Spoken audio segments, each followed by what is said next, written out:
Okay everyone, welcome back to the workshop. Today we are going to be talking about rapid design changes, aka Roy's screw-ups, or more importantly, fixing Roy's screw-ups.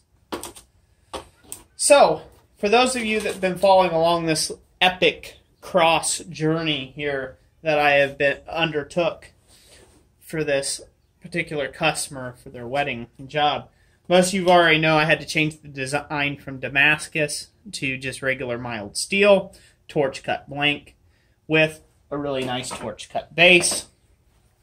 And this thing is becoming a bit of a sprawling saga, or epic, or quest, or whatever the new hip lingo is for these sort of things. So, enough of me rambling. What are we talking about here today? Well, what we're talking about is rapid design changes. Every now and then, not often, but every now and then, there is a perfect opportunity for a rapid design change. In one of my other videos, I showed myself engraving, or essentially peeling out material, wanting to take and do a mokume inlay. Here's a mokume billet I've started on. Pretty much just a stack of quarters, but haven't finished that up yet. I still got a lot more forging to do and pattern manipulation and all that business. But essentially what I was going to do in the first place is I was just going to do a standard inlay. Now this is something, let me be real clear, I have never done that before, not a day in my life, and so really just winging it by the seat of my britches, as I had said in that video. What I was trying to take and show is a technique of how you can go from one end of a job all the way to the other end of the job. And, well, rapid design changes are part of that.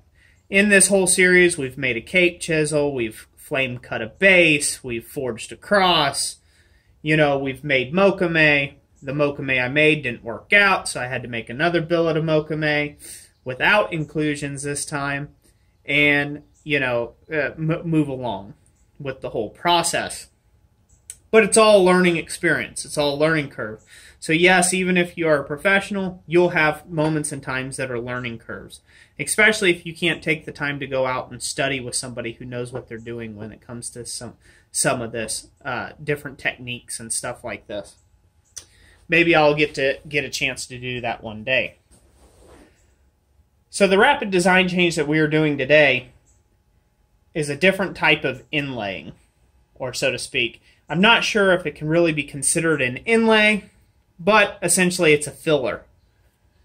So what we're going to be doing is we're going to be forging this billet, essentially, after I've got this whole outside, after I've got all this internal stuff cleaned up and filed correctly. I will be forging this inside of this space to fill the gaps, much like a big rivet. Think of it in the same way as a big rivet. And by compressing that copper into the space and then sanding it smooth, it will look like an inlay from both the front and the back side. So in this particular case, this is a win for the customer, as this is going to be a centerpiece, and so therefore it'll be very beneficial for it to be able to be viewed from both sides.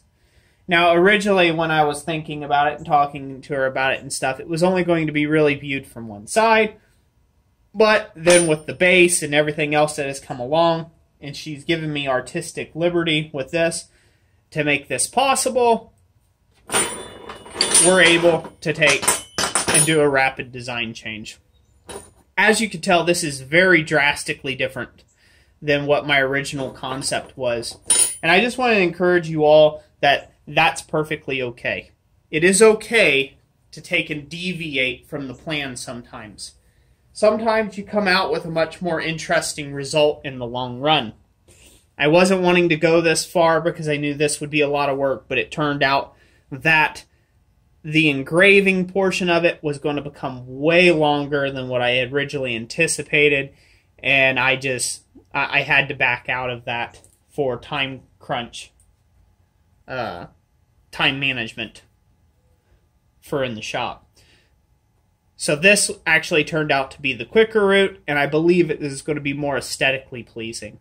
So it's a win-win.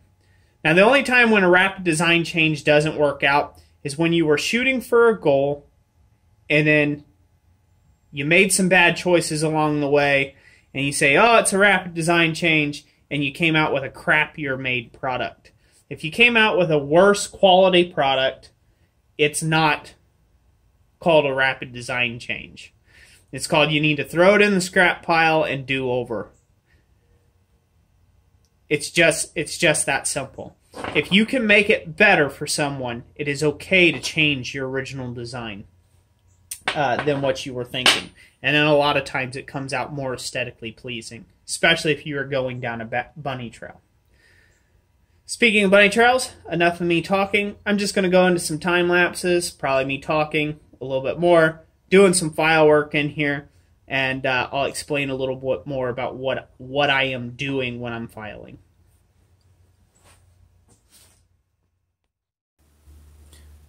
Okay everyone, here we are at the vise. So the first step in this process is to remove all the material in between my drill marks where I had drilled out a lot of this material to cut out with the Cape chisel. To save on time, and considering I'm on a very strict and tight deadline, I didn't film this process. I may go over something like this in the future in other videos, but this time around it just wasn't time efficient to do that, and I'm really trying to get this done for these people's wedding and trying to make them happy. So in this video I'm just working away here with the file, just trying to get into the various corners and the different aspects. I didn't learn this technique technically by myself. This isn't something that I thought of to be able to inlay something like this. I actually learned this from a knife maker. So this may be a handy thing to do on a handle, maybe for some knife makers. Maybe you guys can incorporate it in your work. But with rapid design changes, like I had said before, you really want to be able to take and provide the customer with the best quality product that you can. And this just happens to be my compromise with that. As you can see, it's no less work. It's no less sweat equity. It still takes the work. And I'm going to give them the best job that I can. And I think it'll come out looking well. So one of the next steps in this process is that I will actually go over, after I get everything filed out, when I go to actually inlaying the mokume, I'll shoot a video on it and I will explain more about why I'm filing it a certain way that I'm doing. And essentially I'm creating some chamfers in order for the mokume to actually fill into. That way when I file it flush, that it still has something to bite on, like a rivet head.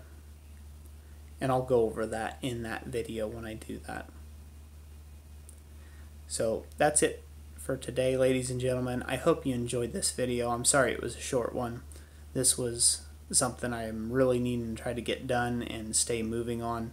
And yeah, just let me know what you think in the comment section down below. And I thank you guys for taking the time to watch this video and listen to my rambling. Hope you all have a blessed day. Thanks for watching.